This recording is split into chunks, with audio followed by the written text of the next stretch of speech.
Hi friends అందరికీ video ఎక్కడ skip చేయకుండా ప్లీజ్ లాస్ట్ వరకు చూడండి. చూసి మీ యొక్క ఆలోచన ఏంటనేది నాకు కామెంట్ చేయండి.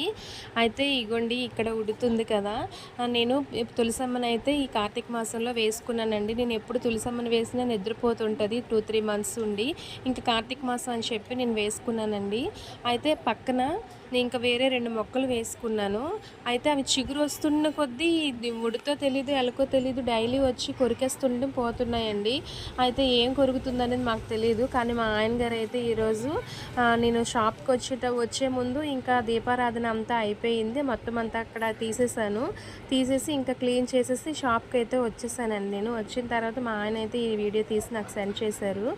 నిజంగా ఈరోజు ఉడత నిజంగా గొప్ప అదృష్టం అయితే చేసుకుందని అనుకుంటున్నానండి. పుణ్యం చేసుకుంది. తనకు తెలుసో తెలియకో తులసమ్మ లక్ష్మీనారాయణుల చుట్టూ, విష్ణుమూర్తి చుట్టూ అయితే ఒక ప్రదక్షిణ అయితే చేసేసుకుందండి. ఇంకా పుణ్యాన్ని అయితే సంపాదించుకుంది కోటి సోమవారంతో అని అయితే నేను అనుకుంటున్నాను.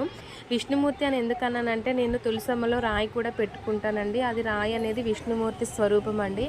సో అందుకని నేనైతే చాలా హ్యాపీగా ఫీల్ అవుతున్నాను. ఇంకా ఉడత కనిపిస్తే మాత్రం కొట్టేయాలనుకున్నాను నేను ఆ చిగుర్లు కొరికేసినందుకు.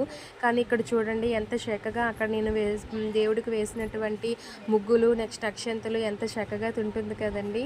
ఓకేనా ఫ్రెండ్స్, వీడియో నచ్చితే లైక్ చేయండి. Thank you for watching. Bye bye.